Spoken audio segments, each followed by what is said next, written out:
Good. Okay, that was a test because I don't want fucking crazy people with us. This is serious. If he had Captain Asthma there to fight Drunky McDadbod, then it would have been a fair fight.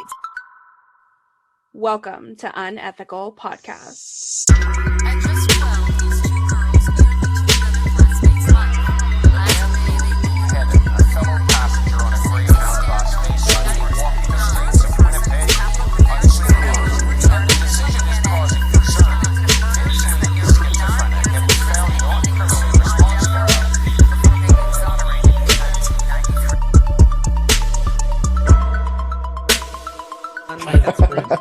Never agree to that. No? No. Would you rather have Never. scumbag landlord or Bob Motta landlord? No, like you wouldn't be a landlord. You would have you would own the house and the plot of land on his plot of land. So you're the lord of your own land. We're not there yet. We're not there. He owes you land. I still can agree to this. For Defense Diaries, he owes you land. I mean, I own part of it. You already own part of it? Part of Defense Diaries, yeah. Oh, you own Defense Diaries. I get you. So yeah, we own it, yeah. I'm Yeah. not just doing it for nothing. I just want to help out. I'm just here to help you. We have Darron Wood from Defense Diaries here as our guest today. And Defense Diaries, I listed a shit ton of it. You guys are covering a serial killer right now. We Or a are. potential, or what they call a serial killer, but I don't know how this ends. I've been purposely staying out of it. This episode I came across because I don't know, a couple of years ago, like 2021, 2020, I heard about an active serial killer in Little Rock, Arkansas. You guys hear about this guy? I don't think so. Yeah, he's just I guess late 2020 to early 2021. There's this guy going around in the middle of the night, like between 1 o'clock in the morning and 4 o'clock in the morning, just stabbing pedestrians, shit tons, brutally stabbing pedestrians. Oh, rude. Yeah, and they've never actually found this guy. It's been a couple of years, it hasn't been that long, but his moniker is the Little Rock Slasher or the Rocktown Ripper. The Little Rock Slasher. Yeah. The only slash is Little Rocks. That's Yeah. exactly how I hear it. Yeah. He's from Little Rock, Arkansas, right? That's Or why is it just bald dudes who aren't buff? So they're Little Rocks. Yeah. Ah. I think I just don't. I hate when they give them nicknames that are cool. That's kind of cool. Slasher or Ripper. I just give him shitty ones. I don't feel like he slashes or rips though. I guess. Yeah, he's stabber. Yeah, he's The a Arkansas stabber. poker. That would be a lot better. That sounds Right. stupid. So that'd be a lot better. I hate when they make them sound cool. But there's 4 knife attacks so far in this. 3 people dead. August 24th, 2020, the slasher catches his first victim. 2 a.m., 64-year-old Larry McChristian was viciously attacked by the unknown killer, just walking on the streets, like I said. At what time? 2 a.m. It's pretty old for him to be out that late. Yep. I don't know if this Just is... saying. Mhm. What time do you... 64-year-olds, 10 o'clock, they're done. How did you I've escape from the old folks' home? Yeah, exactly. I've always said that handicap spots should have time frames. You don't need a handicap spot at midnight. Yeah, that's true. That's for sure. That's horrible. They can't go out at night? Yeah, well, they shouldn't. They can, but they shouldn't. It's hard to park those fucking vans at night. You're blind and old. Yeah. Young people can be handicapped too. I don't know if you're aware of this. I mean, wait, what? Then, Yeah, then wait, why what? are they driving themselves? This is confusing. So the slasher strikes again in the early mornings of September 23rd, 2020. This time it's 3 a.m. 62-year-old Jeff Welsh is found on his deck by his friend, stabbed multiple times in the neck. So That's a bad place as far as being stabbed is concerned. The neck's not a great place for it. no, it's probably the worst one. Yeah, it's Probably the worst one. It's true. You know what? COVID was tough for all of us. I mean, Yeah, it's happening right in the middle of COVID too. You're right. So fucking maybe that's what it is. Someone's snapping from COVID. That's what you get for not adhering to the lockdown rules. Look, I get that. I get that he got stabbed in the neck, and that sucks. But I mean, like, I lost my sense of taste for like 4 days, and that sucked too. Did it drive you to murder? Did you want to run I down didn't the actually street get stabbing COVID. It was a people? bit. Let's move on. At about 3:30, then the next 2021, there's no kills till 2021, till April 11th. At about 3:30 a.m., police were called about a 42-year-old woman named Deborah Walker. What do you mean And about she- 42?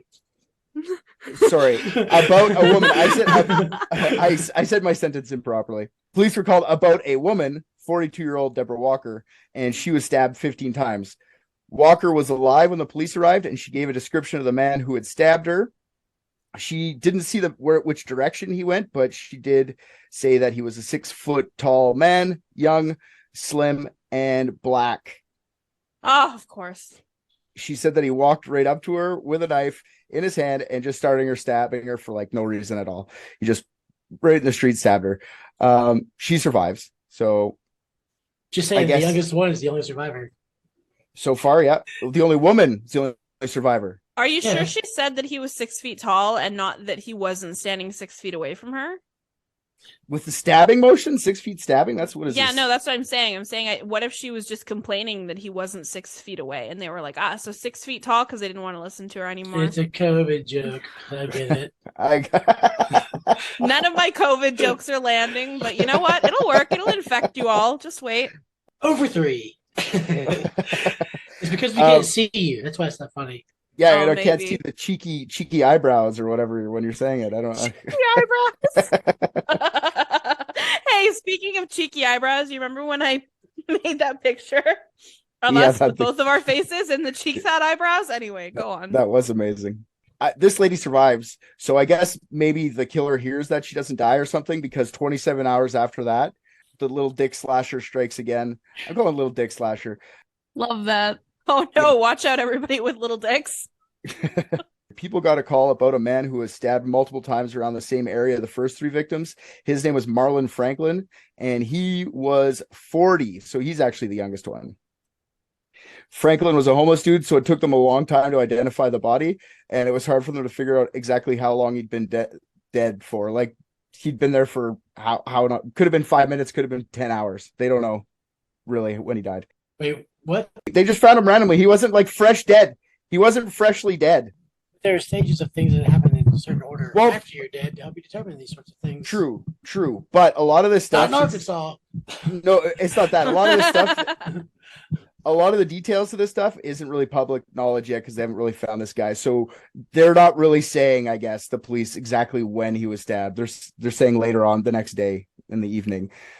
So I'm guessing it happened between the hours, because they did say between the hours of like 1 and 4. So it's probably between those hours on the At next least day. consider it enough to give a time frame just to not leave your house, you know? Yeah, that's exactly what they did.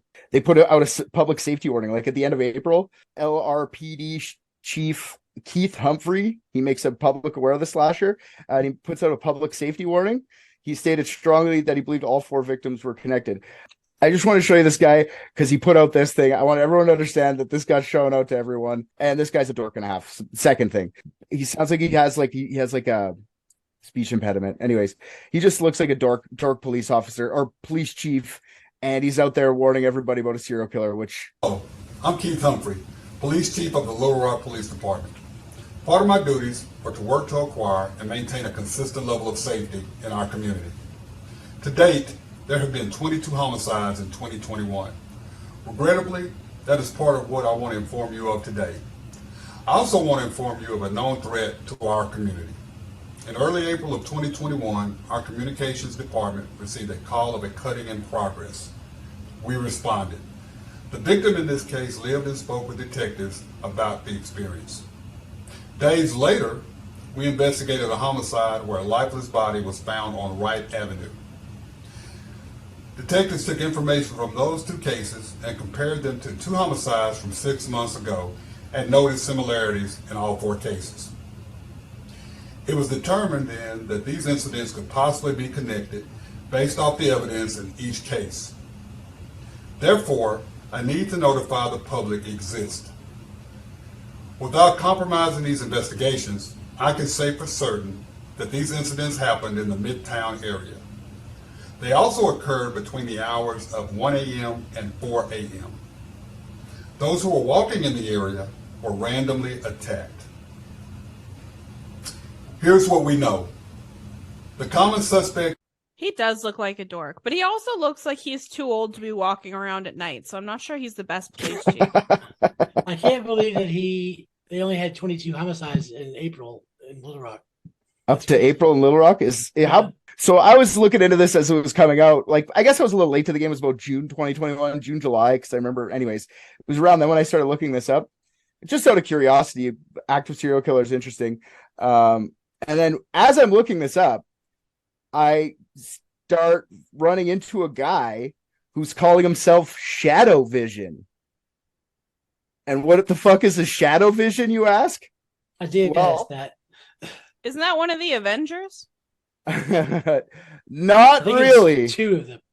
There's two of the Avengers. Just jammed into one. Compound Avenger. Well, him and his other ilk are what we're going to be talking about today. First of all, I'll tell you one thing. I don't know his real name. Nobody does. He told you. Shadow Vision, I guess. Yeah. If he has Tinder, I'd be able to find out pretty quick. He can't Good luck. see in the dark, but he can see when it's not well lit. Dimly lit, I got that. Dark, yeah, like everybody else. Yeah. He is what he calls himself, and a lot of other people around the world call themselves real life superheroes. And he keeps his name anonymous on purpose. One of the few details I do have about Shadow Vision, whether it's true or not, I don't know, but he says he's originally from Belfast, and you'll see why in a few minutes. I hope Vision's with a Z. It is not. It's actually Shadow with a capital V on Vision, but one word. Huh. What if his parents actually named him Shadow Vision? That would be That is amazing. his name. They did not. They did not. You don't know them. You don't know the Vision family of Belfast. There's another. You're funny I without don't. your face. You're funny without your face. You did it. You did it. And so I started looking into this guy. I'll tell you why I kept running into him for this in a second. But so I started looking into Shadow Vision. Like, what the fuck is a Shadow Vision? And the earliest thing I could find was Facebook that he started in August 2019 under the title Real Life Superhero Switchblade. That was his original name, Switchblade. The plot But he- thickens. Yeah, he changes it to Shadow Vision in October.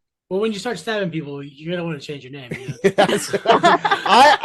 You're catching on a little early on this one because I literally think this guy may or may not be the serial killer, but who knows? We'll see in a second. Okay, so you guys, Everyone may or may not be the serial killer. we'll see. I'm not may or may not. I'm not definitely not there. So that's higher probability than me. So that's may not. Yeah, that's true. You're right. Yeah. So in his old Facebook page, which doesn't exist anymore, I had to find screenshots of it. He claims that he will protect the innocent at whatever cost. And then this is a quote: "I will sacrifice my own life to save an innocent life." So apparently he roams around Little Rock wearing a full black armored suit. Shut the fuck up. Yeah, he's got a steel helmet, a bulletproof chest, back plates, and shoulder pads. And he's got fanged arm cuffs and he carries around handcuffs. His suit makes him kind of look less menacing and more dorky black ops military officer, like super anonymous, but like dorky as shit. He claims to know 3 types of martial arts: Wing Chun, Kung Fu, and Ninjutsu. The martial art of being a ninja. None of those are real. Yeah. Kung Fu definitely is. The first two are. No. I'm not, in addition to his martial arts prowess, he carries around weapons. On his thighs, he carries around 2 sais, like Michelangelo or like Raphael. Raphael, Like yeah. Raph's little sais. And he also carries around 2 katanas. Leonardo. And he also says, "I only take those ones out if it's absolutely necessary." There you go. So let's put up a Is picture. that of him? Shadow. That is Shadow Vision. He's beautiful. Look how beautiful he is. He looks like a shadow. And you can see him though, so it's Shadow Vision. Yeah. It We've makes got sense. Shadow Vision. Yeah. Lo and behold, it makes sense. Yeah, and then he has on his bangles, like in his arm things, he's got blades sticking out, and he's calling them fangs. They're called fangs. That seems dangerous. Yeah, he also says like when you get hit with one of those, they're gonna hurt. They're Does he gonna have a hurt.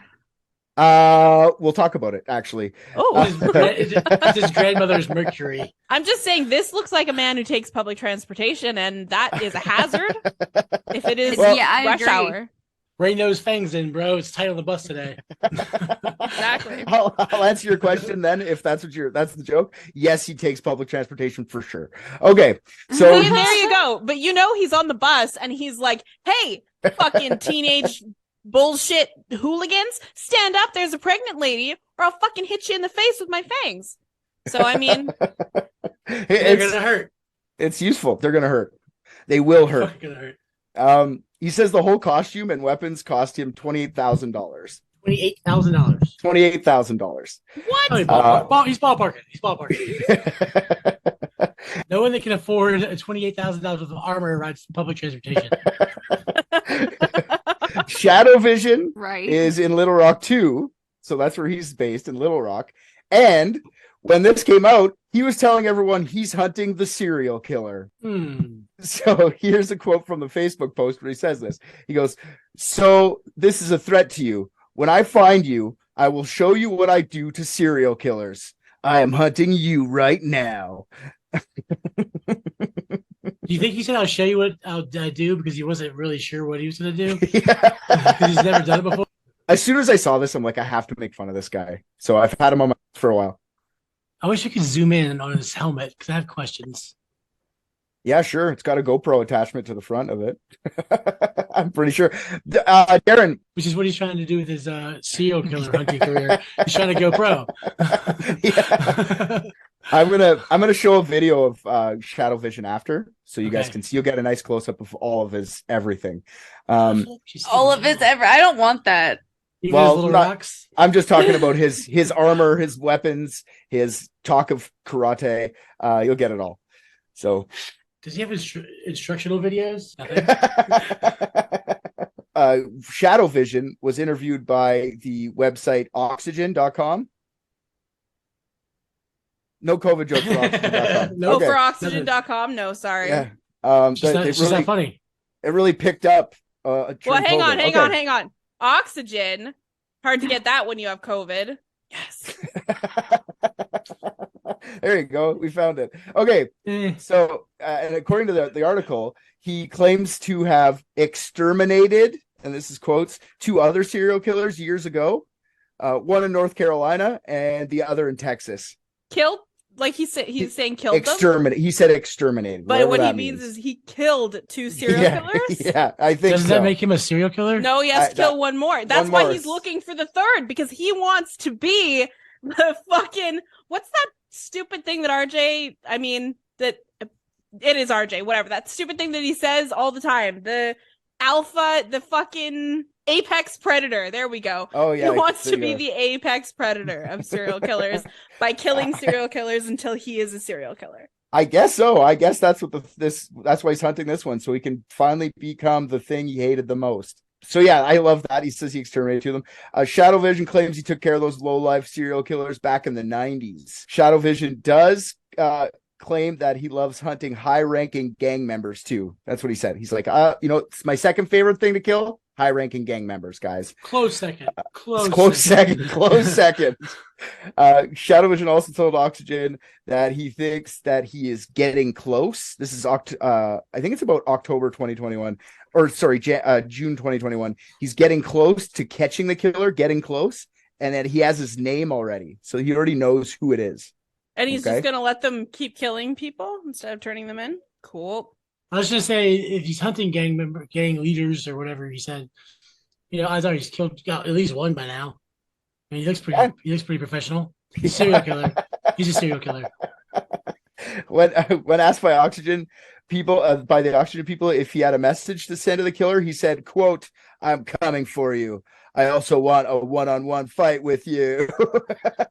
Oh my God. This guy's 13 years old. He's 13 years old, and this is ridiculous. Oh, hang on. I have something better than my face. at the Continue. end of at the end of the at the end of the interview, they asked him like, "Is there anything else you want to say?" And he said, "Yeah, could you send money to my PayPal so I can get a vehicle so I can better hunt the serial killer? So just send money to my PayPal." So he wanted the Shadow Mobile. That's what I said. He didn't say that. I'm going to say that.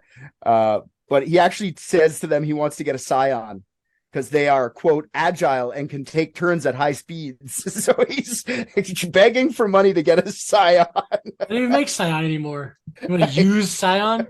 Yeah, probably, because they go quick around corners, man. Shadow Vision claims his last vehicle was shot up, so he can't use it anymore, you know? Hate when Otherwise, that it'd be happens. just My grandma's gonna be real pissed. Yeah. I get her minivan shot up again. Since then, I've been watching for Shadow Vision because he cracks me up. I started doing this episode thinking like there's got to be a lot more because maybe I wasn't paying attention enough. I couldn't really find much beyond October 2021. I saw one of the real life superhero Wikipedias that he's went offline, but there's been also no kills from the serial killer since 2021, since mid 2021 as well, since middle of April 2021. And he said he had his name.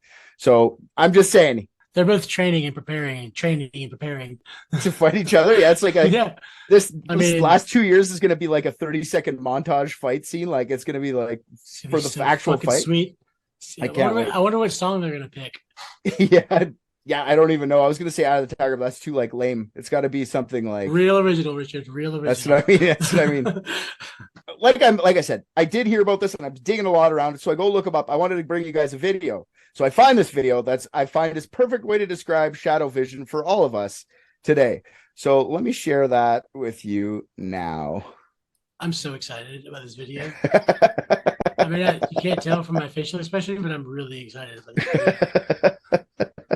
Was he saying with the kids? The children are our future, and Shadow Vision.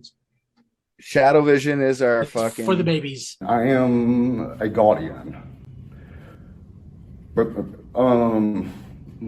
as a guardian, though, I'm actually out here. Oh my God, I hunting forgot, and sorry. helping others.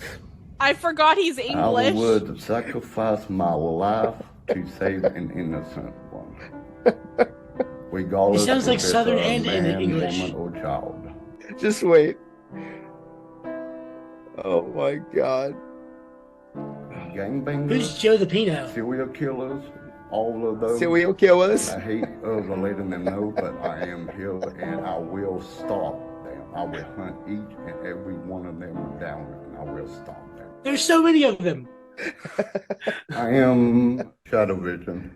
Okay, I guess you are.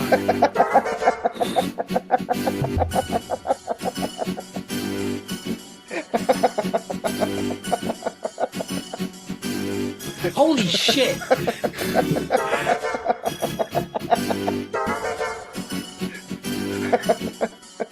He's like, this is part. He's just Googling himself for the video right now, just so everybody knows. He's just Googling himself. Oh God. I gotta give you guys a bit more of this It's my guy. new favorite song. That was evil. My new ringtone. Shadow Vision. He was actually he wore with the Hells Angels at 1971 to 1980 were one he killed. I promise that I would stop others like him. If one has a really horrible childhood, anything, that Maybe one public speaking. will want to help others after they get older. And in 1992, I traveled. I have actually traveled to states, Africa. People are just walking by and not caring about this shit. There's no fucking way. Asia, Russia, Germany, all because I had to learn. Where does he think Russia is?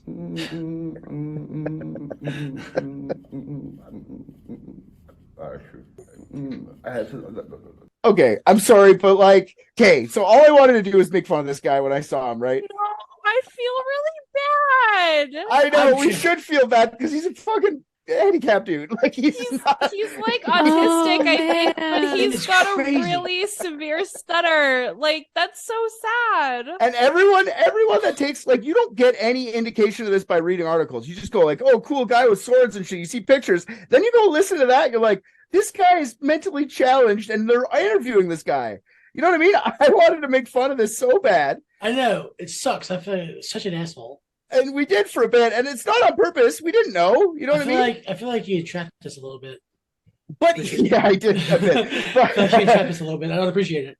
But we're not the worst people in this. We're not the worst people. He's going on the news Of course, telling they're everyone, wayward. Yeah, this is supporting telling this stuff. everyone he wants to hunt a serial killer. Everyone that's talked to this guy knows he's got keepers. There's people watching him. They're letting him hunt a Keepers? serial killer.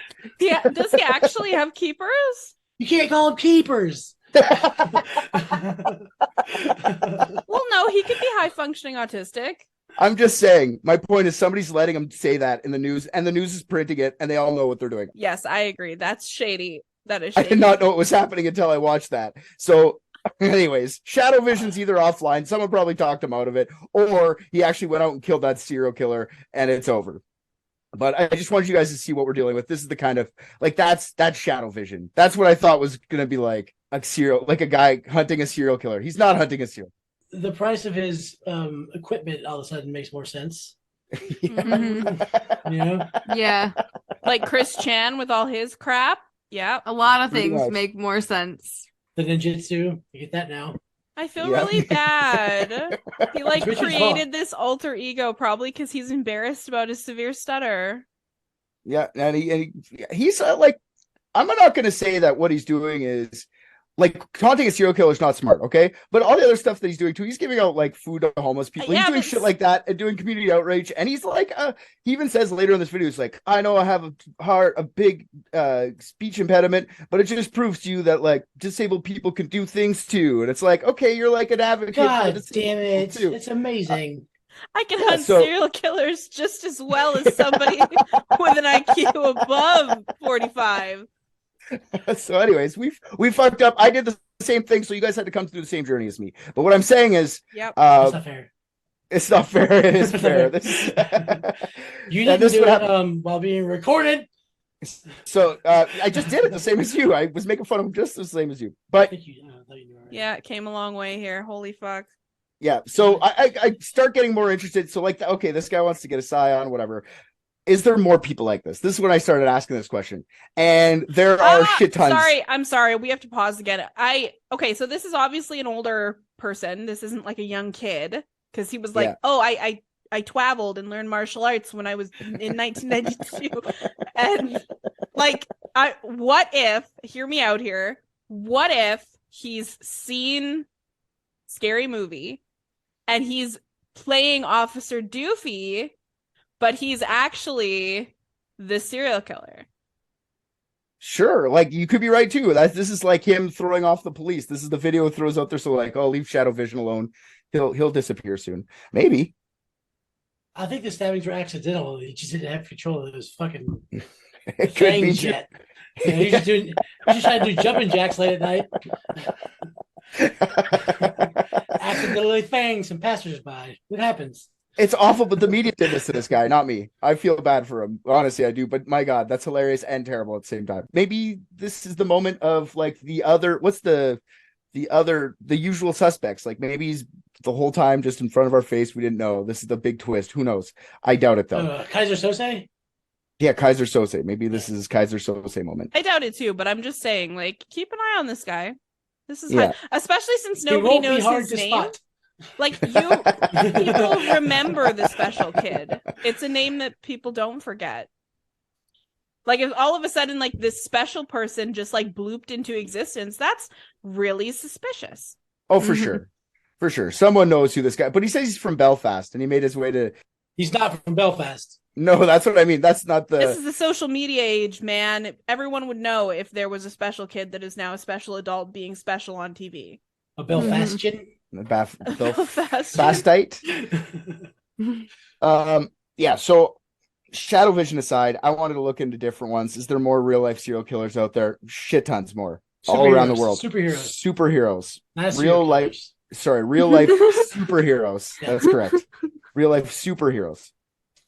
Shit tons of them all across the world. Yeah, most of them, I will give them mostly credit. Okay. A good portion of them just go out and like basically cosplay, go out to the homeless population, give out some food to them, or go do community outreach. But they end up being like advocates for spousal abuse, stuff like that. Like they're not really going to stop crime or anything, but they are going out at night and helping people. And I feel like super maybe not necessary. I see your point. But that's the whole cosplay That's thing. like They make a regular old hero. That's true. Regular good old fashioned hero. But there's another. And there's group nothing of wrong them. with that. That's true. There's one guy. Okay, one guy was like, "Who's the first real life superhero that we can figure out?" There's a lot, so I picked my favorite one. There's a guy named Captain Ozone, and he's been around fighting eco crime since March 13th, 1989. Before there was eco crimes. What is eco crime? Like he's basically Captain Planet, but like a year and a half before Captain hero. Planet. I don't know what Captain Gonna Planet bring is. pollution down to zero. Captain Planet. He's blue. He's Okay, thanks. I don't know what Captain Planet is, though. I know what Going- color He's it is. blue. going Okay? to stop crimes that have to do with the environment, like oil spills, Like littering. or deforesting, or Like he's littering. kicking litter in the Fucking nuts. better not litter. Captain Yeah. Planet's around. Captain Ozone claims he's from the year 2039, and he's here to save Oh, our planet shit. from its impending ecological doom. This man is also disabled. Now I'm sad again. Here, some of these people are very campy. This guy here is not disabled. He's just like being Stupid. funny. So here's a video of him appearing from 2039 into 1989. March 13th is when this video was originally. That's not even that far in the future. It was in It's like 16 1989. years. Oh, yeah, fair enough. It was in 1989. Yeah. Is he also blue? No, not blue. Okay. So original video documentation of Captain Ozone on his time machine, which materialized into a moving AMC Pacer in Bellingham, Washington on March 13th, 1989. Ozone claims to be a time traveler from the year 2039. There were no AMC Pacers in the year 2039. Not anymore. There's In only 90 now. 1989, there were. This is how hilarious Captain Ozone is. That's Garth's car. Garth Algar has the same car. It is. It's true. Yeah. Excuse me. His time machine's a toilet. Isn't that funny? Isn't that funny? It's great. He just appeared. Captain Why is Ozone. he inside the car? Because he appeared on the top of it. They do crazy stuff in 2039. Ghost Ride the Whip. He's here to save the day. Thanks, Captain Ozone.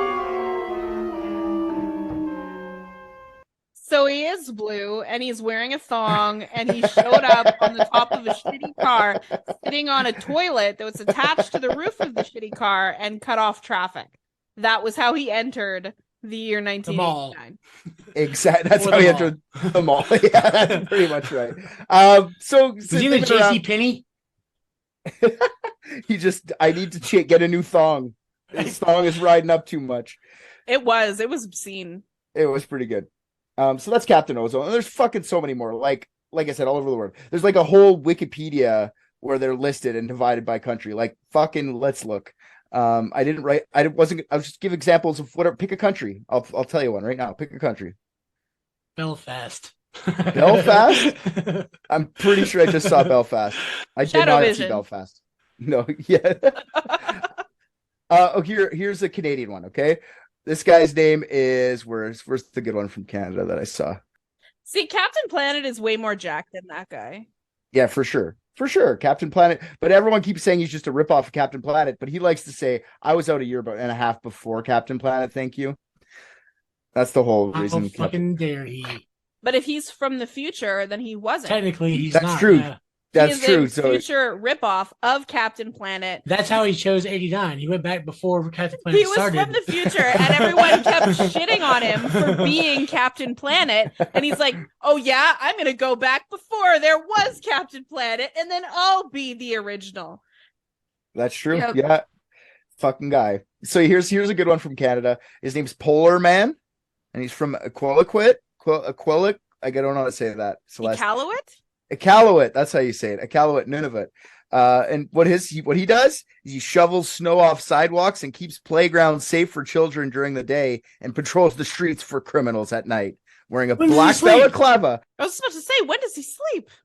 Never, but all he does is wear balaclava and walk around at night like it's fucking. There is no Nunavut. time to sleep when you're saving the world or whatever. And shoveling the sidewalks. That's what I mean. Get a snowblower, dipshit. Snowblower man just comes and takes all his business. Liberia has Lionheart, and Lionheart educates Liberians about the dangers of human trafficking. What about That's Australia? That's a Jean-Claude Van Damme movie. Lionheart. That's true. I forgot about that. Australia has wearing a specifically made black knife-resistant clothing and wearing a black mask. Black Rat of Sydney carries a utility belt and backpack containing a fire blanket, fire extinguisher, first aid kit, and drinking water. He has campaigned for better lighting in the streets and more community involvement in neighborhoods. If you want better lighting, stop putting out all the fires, you dipshit. Problem solved. You are the problem. Oh my god. Yeah. Black Rat's only nemesis. Fire. Yeah. It's the same fire that killed his dad. Yeah, taking revenge against the fire that killed his parents. Oh, that's very Australian.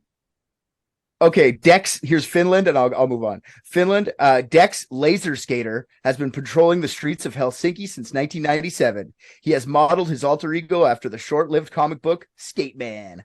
He specializes in guiding tourists, tipping waiters, doormen, and street musicians, and helping the police. His special powers tipping waiters. Wow. I mean, that's more impressive. That's more impressive than helping the police. Wait, I have a question. What is Mexico's? Does Mexico have one? Mexico definitely has one. I took him out of the episode. About Laser Skater though. I took him. We will. Okay, talk about Laser Skater, then I'll do Mexico. Is it a hyphenated? No, one word. Dex. I thought maybe his mom's last name was Laser and his dad's last name was Skater, and it was like Dex Laser Skater. Oh, his real last name. Yeah. I wonder if Dex is even really his first name. Mexico has a guy. His name is Super Barrio Gomez, and he's a high school dropout who wears red tights and a red and yellow wrestler mask. He uses his unique image to organize labor rallies, protest, and file petitions to prevent families from being evicted. It's a me, Barrio. Super Barrio, yeah. That's great. Yeah. So yeah, that's they're all over the place, and they're basically all saying the same thing, just like doing little things to help the community. There are some people that do patrol the evenings, though. Can the families not file their own petitions to not get evicted? Not if they don't know how to read or write. Super Barrio comes in and he like helps. He's a high school dropout. He got to grade 9 more than most of these people that he helps out. Yeah, so there's a whole, like That's I said, surprising. Are there more in Australia? I know how much Australia loves to put super in front of things. There's a bunch in Australia. I want another Australian one. Captain Australia, which is kind of lame, featured in MX and the Courier Mail. Captain Australia. Yeah, it's lame. I wonder how Captain America feels about that. Ripped off. They always take what I have. So yeah, Captain Australia, and is based in Brisbane, Queensland. Police have expressed their preference that Captain Australia not intervene in incidents. That's literally all it says. Captain Australia, but there's more everywhere.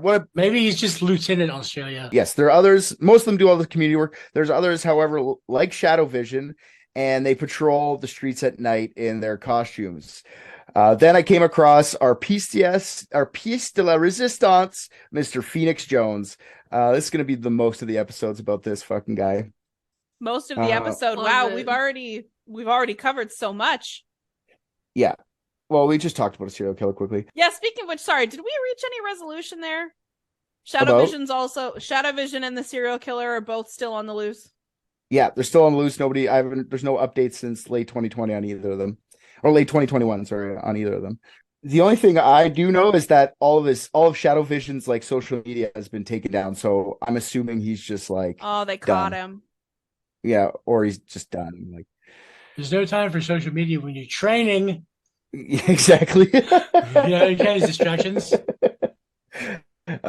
Yeah. So I okay, so really wish I knew Batman well enough to make a Bane reference right now. Somebody do the Bane voice and say something about being raised by the shadow, because I don't know the movie well enough to make it funny. I do know it, and that's not going to be funny. So Yes, it will be. You promised if you showed your face, you'd be funny. So yeah, Phoenix Jones around this time is getting in a lot of trouble around the time Shadow Vision's out there. So I think there's a correlation between the end of Phoenix Jones's career and the end of Shadow Vision. I think Shadow Vision probably lost a lot of credibility because of Phoenix Jones, and we'll get to why. False. Shadow Vision did not ever have credibility. Where's You're Phoenix right. Jones located? Is he in Phoenix? He is in Seattle. That's actually a better name, I think. I actually agree Where with you. I in kind of Seattle? Because Seattle. like Washington. The Northwest. Thank you. I'm very close to Seattle where I am, so thanks. America. Yeah. Phoenix Jones.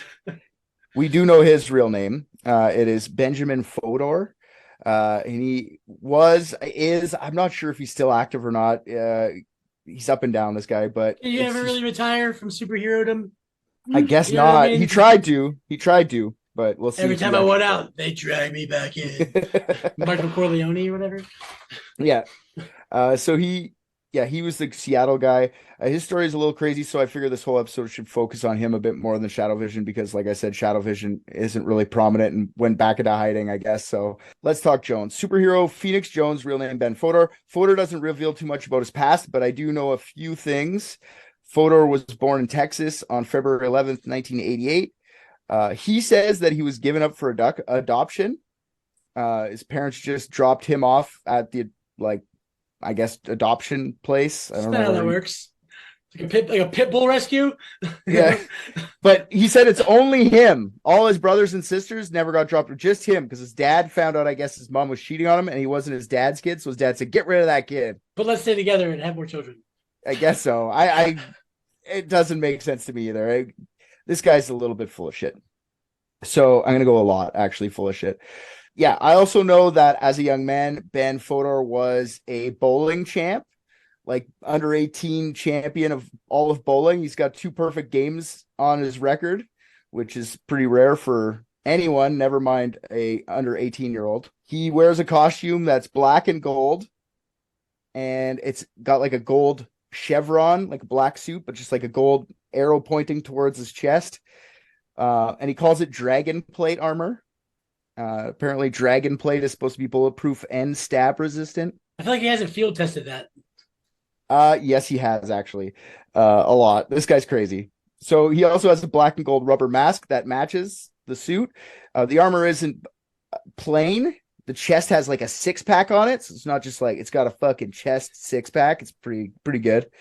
Jones also says he hates when the armor is called a costume. Okay, it's his super suit. It's not a fucking costume. It's a super suit. I think maybe it's both. Jones says it's a super suit. He says it's not a costume because the reason he even wears it is so police know that he's not the bad guy.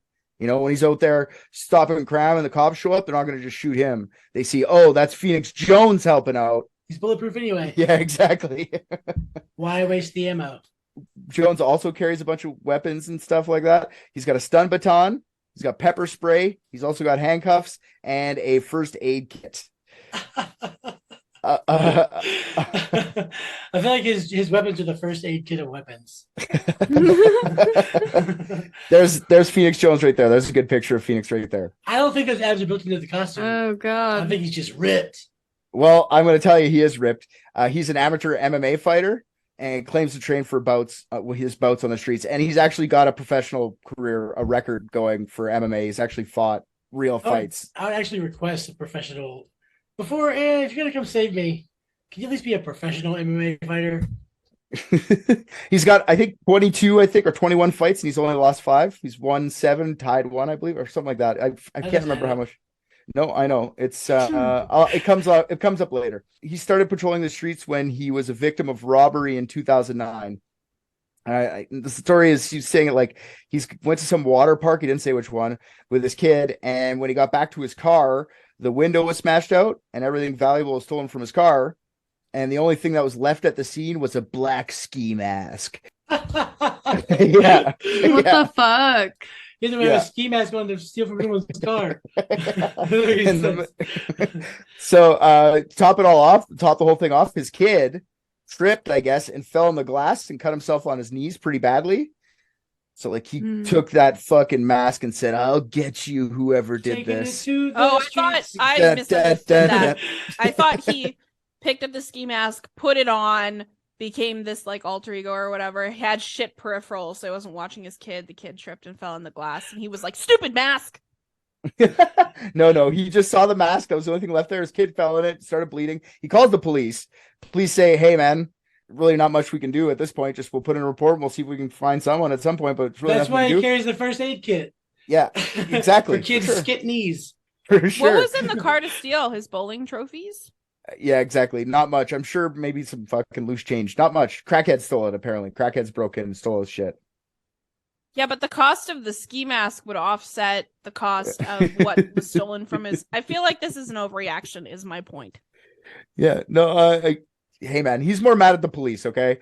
And he says that's bullshit. You can't do anything. You don't stop crimes. All you do is go after the crime and investigate. If you can't investigate, it's nothing. There's no justice in that. Yeah, exactly. That's the point. What's that Minority Report, dude? The crime has to happen before anyone was guilty of anything. So that's the first time he like thought to himself, somebody's got to do something.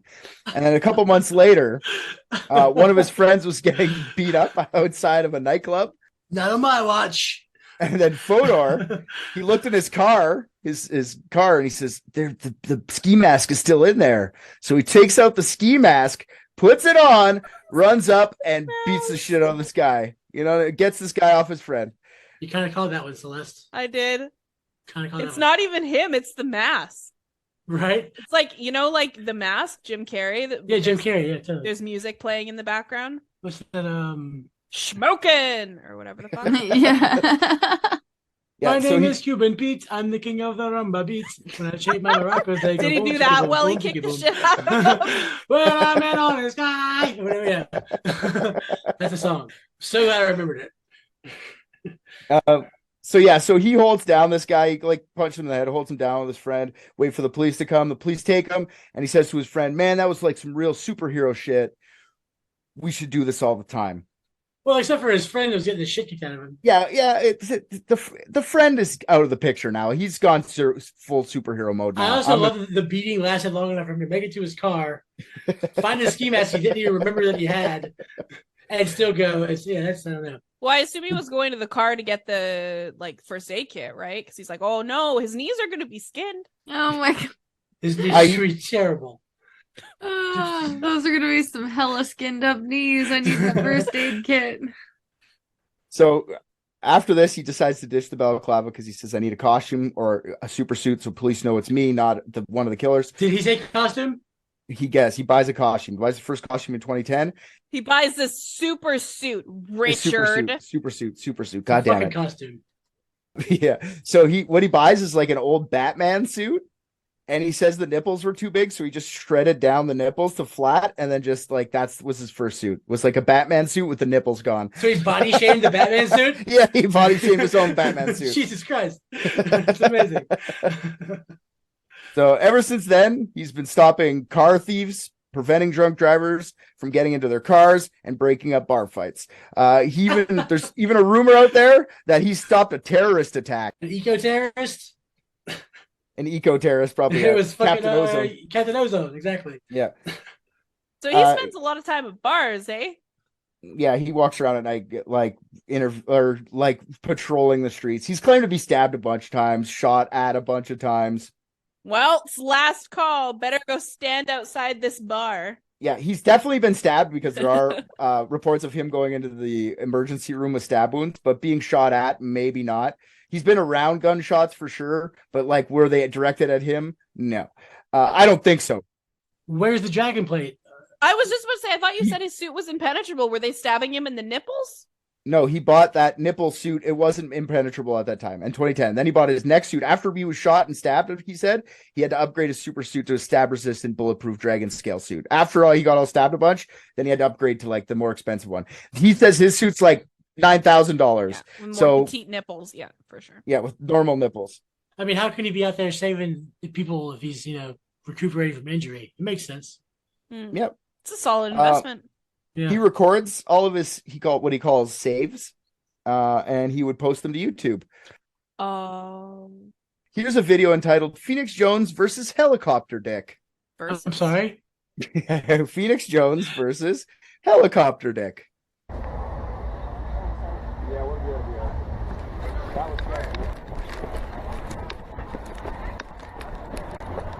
Shut the fuck up. The And cameraman's he's got great. like a whole crew. Oh yeah, we'll talk about the crew in a bit. I just want you guys to understand he's doing this. Shut the fuck up.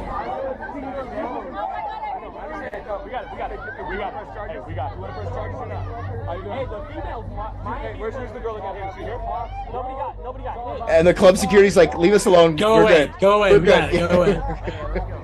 Gade and Phoenix talk to victim's boyfriend. Renault pervert questions to expose himself, screams helicopter dick, and begins swinging his dick. Phoenix Jones grabs him by the ear and pulls him away from the front of the bar. Definitely assault.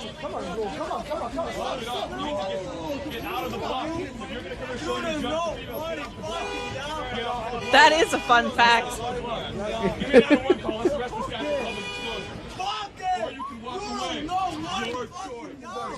Or you can walk away. Your choice. While on patrol. Stupid choice. He pushed. Phoenix actually holds himself back pretty good in that one. Literally, this guy, I just want you guys to see. Literally, this guy's walking around looking for people drunk enough to bar fight him, and he's stopping the fights from happening. Honestly, he'll call the police first. He's got a bunch of guys with him. We'll talk about the guys with him in a bit. Yeah, none of that was legible for the listeners, I don't think so, or intelligible for the listeners. For sure. So he's walking down the street. It's obviously like late at night. There's people outside a bar. Some chick's boyfriend is getting aggressive, and the club security kicked him out. So he goes over to another chick and he starts waving his dick around at her. And Phoenix is like, not on my watch, or his watch, which Buddy hits him in the shield and busts his expensive watch, so not on his watch either. Yeah, and this video just literally ends with this guy getting put into the back of a police car and the cops going, Phoenix, leave us alone. He's like, do you want to see my footage? You want my statement? They're like, well, I think we can handle it from here, Phoenix. And he goes, but just look at my footage. And then I don't know. Sometimes they look at his footage. Sometimes they don't. I don't think they needed to at this point. So they just kind of said, fucking leave me alone, Phoenix. We're good. The guy's dick was out. We understand. There's lots of people that say it. So yeah, so he keeps posting shit like this, and he's going like early YouTube viral, like quite often actually, and he's getting pretty famous in the Seattle area. He's doing all sorts of like local and national news interviews. And after interviews, shit would never happen here. Would never happen here. No, why? They just get beat up or what? They would get shot immediately. Yeah, like the gun everyone in New Orleans. Because they're black. Everyone. No, is that a problem? Dude. No, because people are walking around going "fuck you," not because they're black, Celeste, because they all have guns, and if somebody's walking around in a superhero suit, they'd be like, "Shut up," and just shoot them.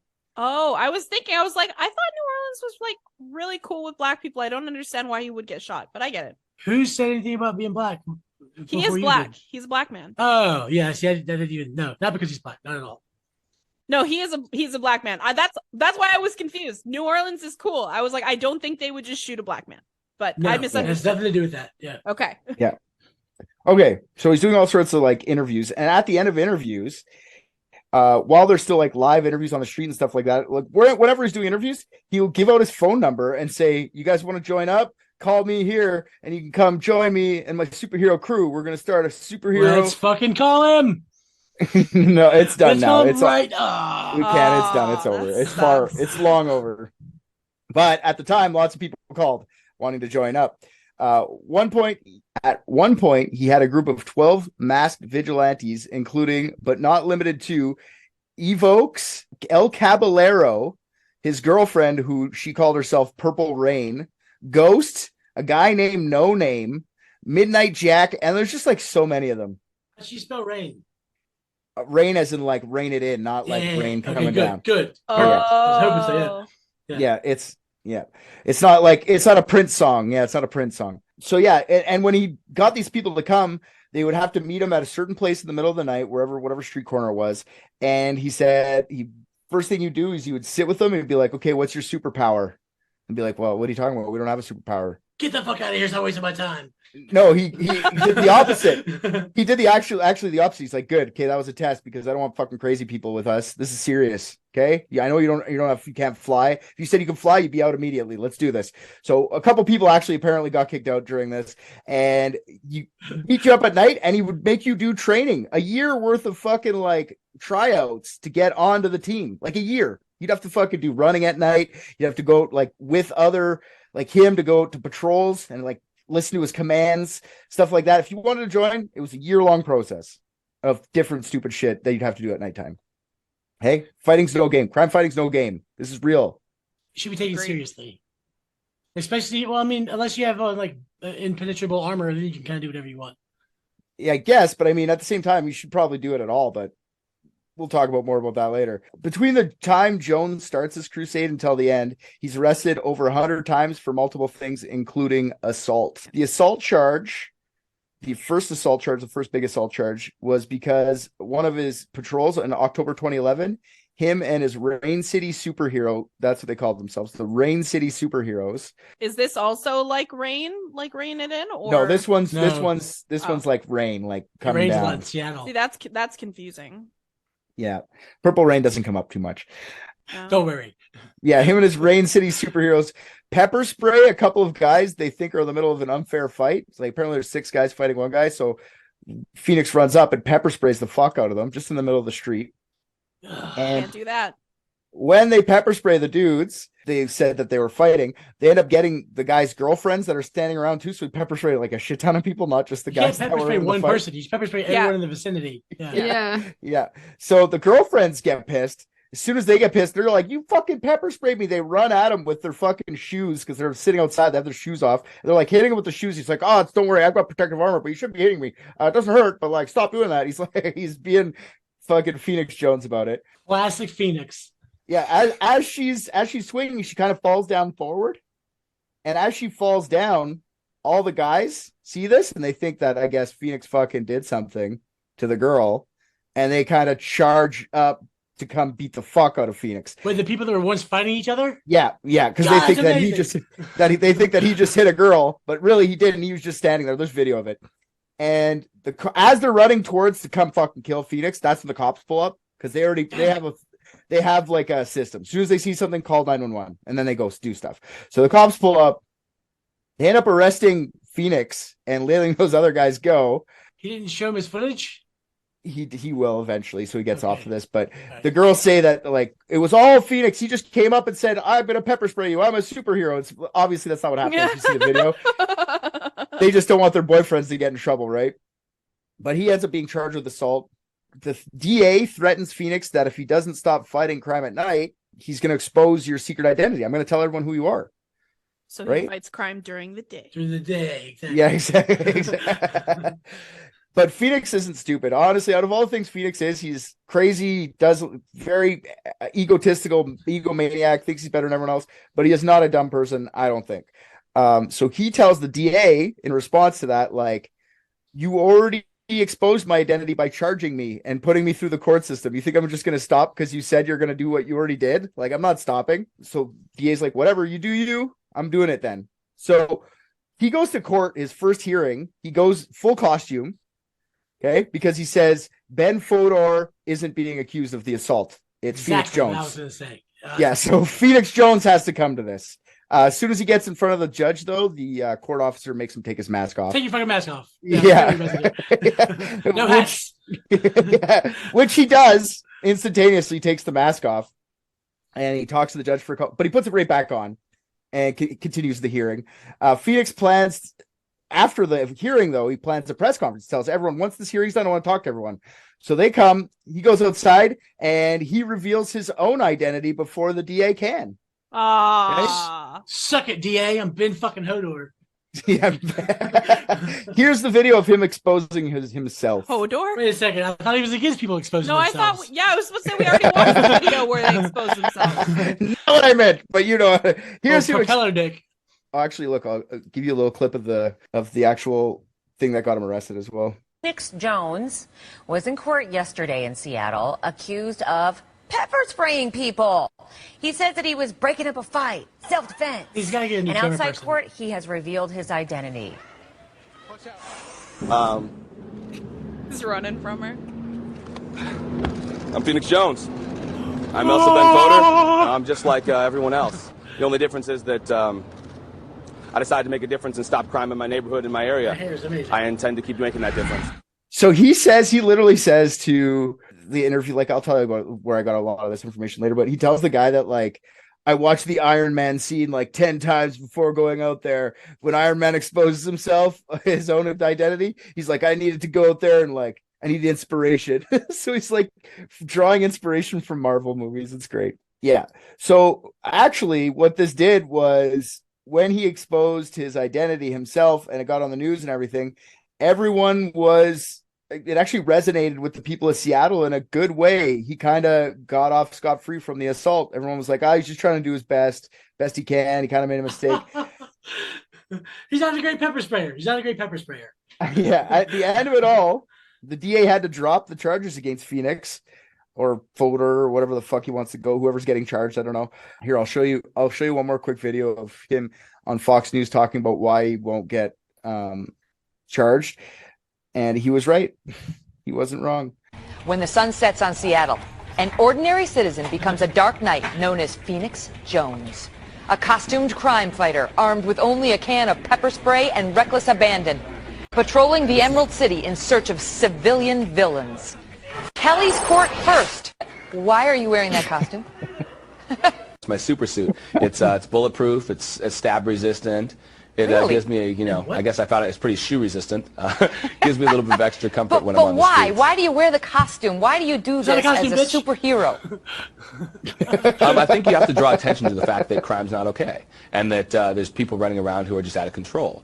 And the only way the only way I can think of to draw attention to the fact and not look like I was going to do something bad, with like a ski mask and all bulletproof gear, I took an image that meant something to me, and I took the image of a superhero and made it my own. And went out there and stopped crime. I love that you got into this PJ? because something bad happened to your son. You're 23 years old. Something bad happened to your son, and you said, I'm going to teach people, in your words, that the average person doesn't have to walk around and see bad things and do nothing. Criminal defense attorney Joey Jackson and former prosecutor John Spilborn. All right, get rid of me. They don't want to see me. Put Phoenix in here.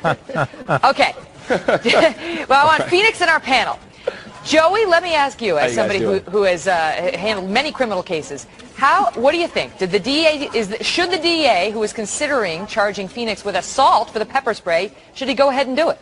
Well, here's the problem. And listen, Phoenix, I love what you do. I think you're a courageous man, and we want to see you around for a long time. And it's for that reason that you have to stop doing it. I think the DA has a couple of problems here. Number one is that it's a deterrent effect. And what the prosecution wants to do, look, you don't have adequate equipment to do it. There's a training issue, and there's the fact that there's not legal authority to do it. Furthermore, whenever you inject yourself into an issue, there's always the problem that could get worse, and that is people can misconstrue intentions. It can escalate the situation. And it's for that reason that the DA has to take a stand. Now, I'm not saying there should be life in prison without parole, but at the same time, there needs to be some type of assessment done by the DA so that other copycats don't come out here and we have a lawless society. I'm going to let Joey obviously hasn't represented as many superheroes as I have, for starters. Number one, but our superhero said it best. Crime is not okay. And when he takes to the streets dressed like that, it's no different than when a guardian angel puts on a red beret, and we all know what they're there for, to help stamp out crime, or to be there if something were to happen. I say it's A-okay. Yes. Mace isn't going to kill anybody, and he didn't use it unnecessarily. Joey Jackson, I will give you the opportunity opportunity to ask our crime fighter one question. Cross-examination. Now, Phoenix, sir, we respect what you do, but would you agree with me when you interject yourself into a situation, it can escalate? There are ways that you can serve your community, is that right, sir? But maybe serving it by running for Congress, being in the military, joining the police force, but being a superhero, Phoenix, is that the best way that you can serve your community? I'm done. Yeah, actually, I believe being a superhero is the best way I could serve my community. And I wanted to ask, I wanted to say, one of the things that you said is that the DA needs to charge me based on the fact that other people might run around and do this recklessly.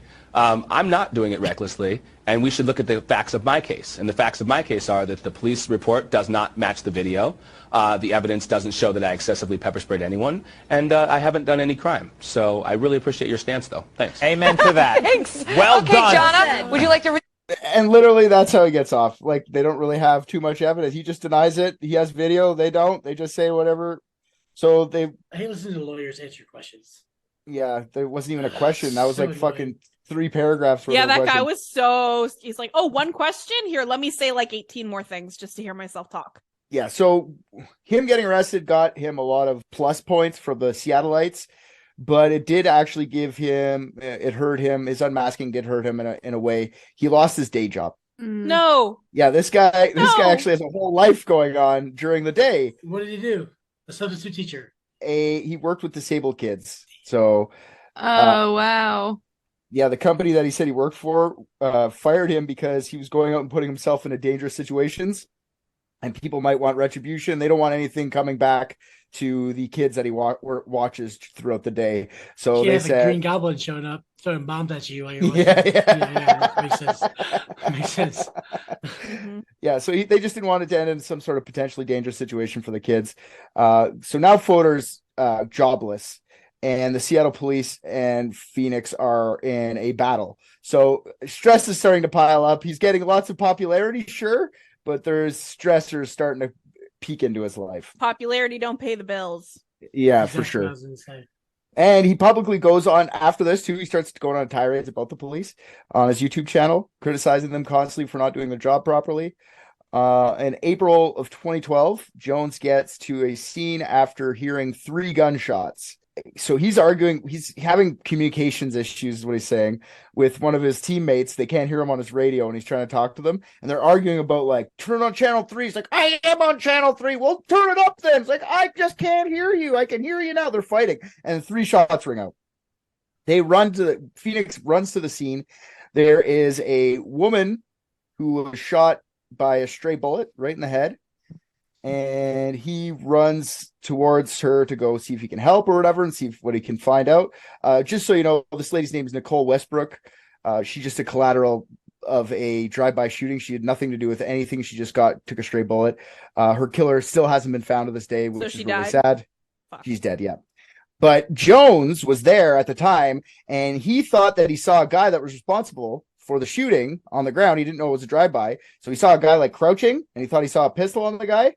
So he starts to chase him. So this guy runs away. Okay, I want to tell you one thing too. Phoenix used to always say that he puts up fucking booby traps for criminals. When he's walking around, like, he put trampolines down. So if they'd walk around a corner, they'd hit like a trampoline and fall over. Like, he did shit like that. So like, he's trying to like lead this guy into one of his traps, you know, and the guy doesn't bite and he gets away on Phoenix. Thank God.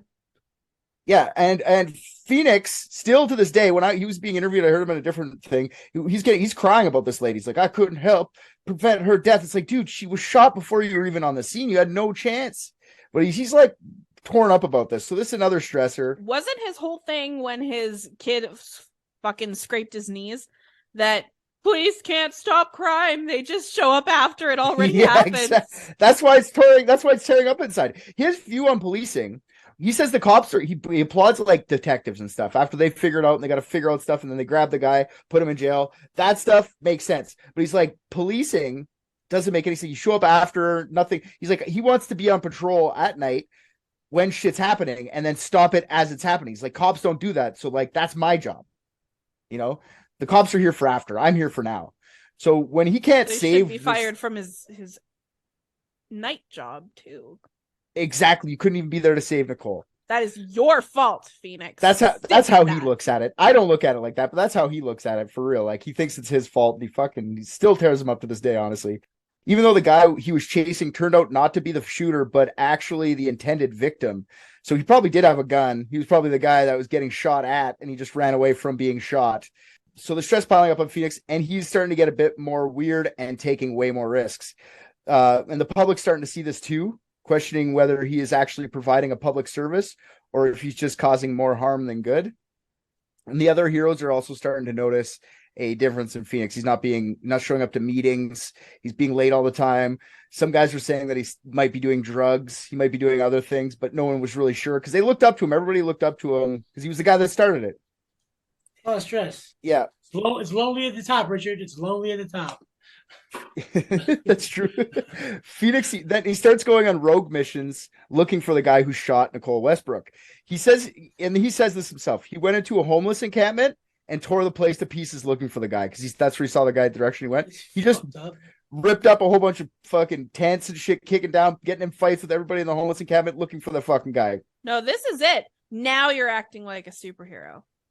You got yourself a nemesis. The transformation is complete. You have risen from the ashes. Nemesis is unaware. Phoenix. We're almost there. He doesn't have a nemesis yet. He's almost there though.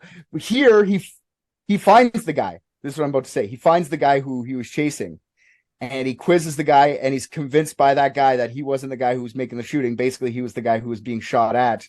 So Right. Phoenix finds out from the police it's a fucking drive-by, and he knows he can't do anything. But what's a superhero without a villain, Celeste? On May 1st, 2012, Rex Velvet makes his appearance onto the scene. Oh my god. His nemesis has a nemesis name. His nemesis has a nemesis, and his name is Rex Velvet. And here's how he enters the scene. I'll show you another video. Okay. Hello and welcome. Rex Velvet sounds like a porn star. He does. He comes to work in Rex Velvet every day.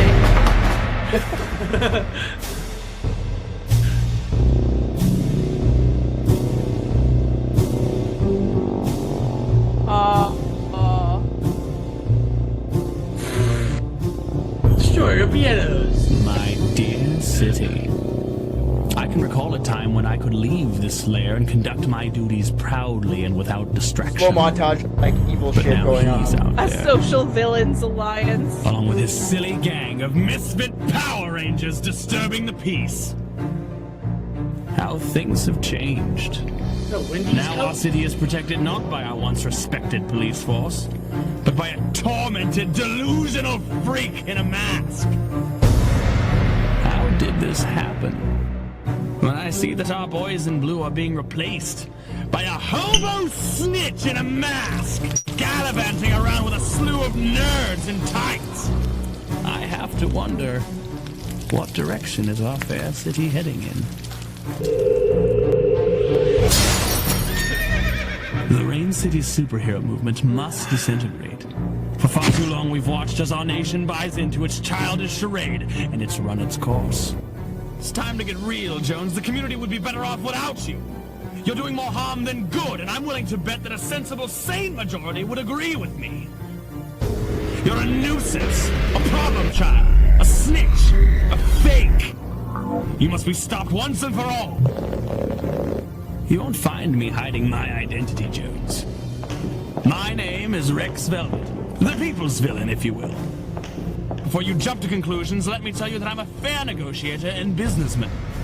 But I will not back down from you, Jones, until this city is rid of you.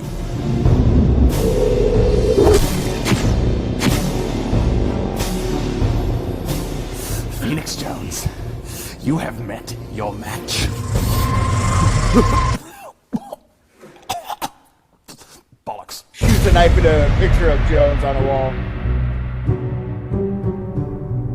So, okay. So his name's Rex Ryan Velvet. Corey. Right. The Rex- production value on that was phenomenal. No, for sure. This guy. If they were having like a battle of videos, like Rex Velvet destroys. Like fucking, he's just doing a GoPro and editing it down. Rex Velvet, this guy here, his name is Ryan Corey. Yeah. He purposely puts his name out there to he's trolling fucking Phoenix. Okay, he goes He out is. there just to be like, "Hey, Phoenix, not everybody thinks you're awesome. You're the only person who thinks you're awesome. Some people think you're a fucking idiot, and he's doing it in the best way he thinks Phoenix Jones can understand, which is a supervillain, right? So he goes out there, throws the supervillain at Phoenix Jones. What do you think Phoenix does? Engages. I wish he fucking ignores him, which is super sad. Did you guys notice that his projectile was the Space Needle? Isn't that awesome? I did, and I didn't really. That's cool. I couldn't figure out the significance. Like, I was like, "What is that?" Oh, because the Seattle. Duh. Fucking and his weird red mustache. Every tequila. fucking episode. Yeah, so he's got a super film. This guy's taunting him. He's telling, like, he said he tried to get a hold of him so many times, and he wants to be like friends with him and like do some PR promo stuff on the outside. And they like have a fight and like make it so it's like a show, and they could like maybe raise some money for charity or something. Phoenix Jones. Two worlds collide. Phoenix Jones says the only thing he says about him, he's like, that guy's a fucking clown. He keeps calling everyone clowns. That guy's a clown. This isn't a joke to me. This is real. This is the kid's get his fucking knees, okay? Yeah. This guy's a clown. He showed up in the middle of the night to the superhero meeting, and when I asked what his superpower was, he said making tequila make embers. But yeah, so Rex doesn't really get a lot of play with Jones, but because Jones don't fucking play. Jones fucking hates him. He even says it to this day. I fucking hate that guy. He's making a mockery, right? He's making a mockery of what I'm trying to accomplish here, which you accomplished making anyways. And what's funny now is that Jones, women? Jones is hated by all the superheroes now. Like everybody hates him, but Rex is probably the only last guy that actually still wants to fucking do like something with him. He still says it to this day. So he's like, I'm probably gonna make a video where I go out and I just go like, isn't this hilarious? How I'm your last friend. It wasn't there, but in the thing I was hearing, he's like, you should make that video. Just be like, I'm your last friend. Wait, this is still going on now? No, it's Rex is done. He's moved on to different things, but saying to this day it's confusing. No, but Phoenix Jones, because there's a podcast cave. I'll just say now. I listened to a fucking full 8-episode deep dive on Phoenix Jones not that long ago, and he talks about this. It's from 2021 or 2022, and to this day he's still pissed. Like he's still pissed at this fucking guy. He still talks shit about him. Like I fucking hate Rex. Rex is like long gone, not even thinking about him anymore. But Rex should use that Mr. Jones song by the Counting Crows, but just as his like Mr. Jones and me. Phoenix Jones and me. Yeah, just like a video of them like holding hands, skipping or whatever.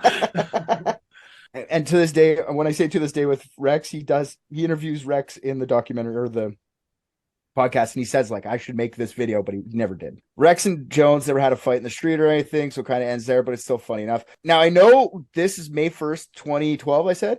Now I know Jones says like, that didn't affect me, I don't care, but it definitely affected him, because the next day after that video dropped, so the next day Phoenix gets in trouble again. He and his crew pepper sprayed some protesters at City Hall. The next day, literally the next day. He was never charged for this one either. What were they protesting? I guess it's May Day, and I don't really know what that is. Is that a thing in the States, or is that just in Seattle? May Day? I have no idea, honestly. So apparently in Seattle, it's a bunch of protests go on that day, like labor protests. And a lot of different people, there's marches in the streets. There's all sorts of different unions like that are doing it. It's not just like it's I guess the day that they all do it. And there's anarchists that'll go out that night too. They call themselves the Black Bloc or something like that, but they'll go out and just break shit. And they were threatening to, what Phoenix says anyway, they're threatening to bomb City Hall. Which is not illegal. He went to go threaten to bomb City Hall. Yes, but yeah, so he went and stood in between them and City Hall. There's 60 of them or something. There's I think he's not very familiar with how bombs work. Yeah. Right. Doesn't really matter if you're standing between them and City. I'm just saying. They were going to go in and bomb it. He was stopping them from going in and putting their bomb down. So they prevent their bomb. Yeah, but he's standing there, and as they would get close to the door, like any of them, he'd just pepper spray. Him and his friends would just pepper spray them. There's 3 of the superheroes out there just like shooting pepper spray in their face, and then they started throwing rocks and shit at Phoenix, so they got even more violent. Like Phoenix said, he just kept, a guy would walk up, he'd punch him in the face. Another guy would walk up, he'd punch him in the face. Another guy would walk up, pepper spray him in the face. So it got violent, like pretty bad. But he never got in trouble. Phoenix claims that after that, the FBI came, they're like, he got in ready to get arrested position. They're like, "What are you getting arrested for, Jones? What do you think you're getting arrested for?" He's like, "Oh," he's like, "You're good." And he got in the car with the FBI, and they're like, "Good job, Phoenix." That's it. That's his story. Do I believe that? Not even at all. No. They gave me a plaque, and I got a you- banner and a ribbon. The statue in the town square. Right. But I don't think he's completely lying in a way, because he wasn't charged for any of that. And there's like He's a snitch. Just like Sure. what's his name told us. Yeah. Rex. Rex, yeah. He probably just said, "Oh, that guy was trying to blow up bomb. That guy was trying to bomb." That makes sense. He's just snitching for sure. How many bombs are there? Exactly. There's 60 bombs with each one of the men. Also, Phoenix, countdown, buddy. There's a countdown. Doesn't matter where you're standing. This bomb's going off in 3 minutes and 12 seconds. Like I said, he's stressed, doesn't have a job. He's fucking pepper spraying more people now. Rex is fucking pissing him off. Rex Velvet's pissing him off. Cracks are showing. So another thing that happens is he gets another viral video. This is November 2012. Phoenix hits headlines for engaging in mutual combat with someone as police watched. The video of the Rain City superheroes on patrol have these guys lipping off to Phoenix and the gang. The superhero saw the guys on the street punching a car, and he went to go split them up, I guess, like punching a car. He's like, "Stop, you can't punch a car." And You dirty car puncher. yeah, exactly. After they pull him away from the car that they're punching, they start yelling racial slurs at Phoenix and the gang of superheroes. And they're taunting him. It looks like they want to fight. Phoenix tries to leave at a certain point, and you see it in the video. He tries to actually "Okay, I'm out of here," but they keep following and taunting. And this is what happens. I think this is my last video of the day.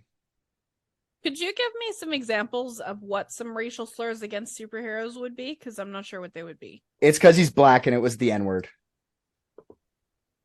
Oh, that's not. It's not a racial slur. It sure It is. has nothing to do with superheroes. No, but they said racial slurs towards him being a black Superheroes man. are a race of superhumans, are they not? That's true. So he called him mutant. He called him mutie. Wait, does this video actually have the N-word in it? Because we can't play it. No. Bishop's on 911. Good. I'm on the live stream. They're laughing at him, going like, "This guy thinks he's a superhero." Yep, it's recording. It's been recording ever since we were down there.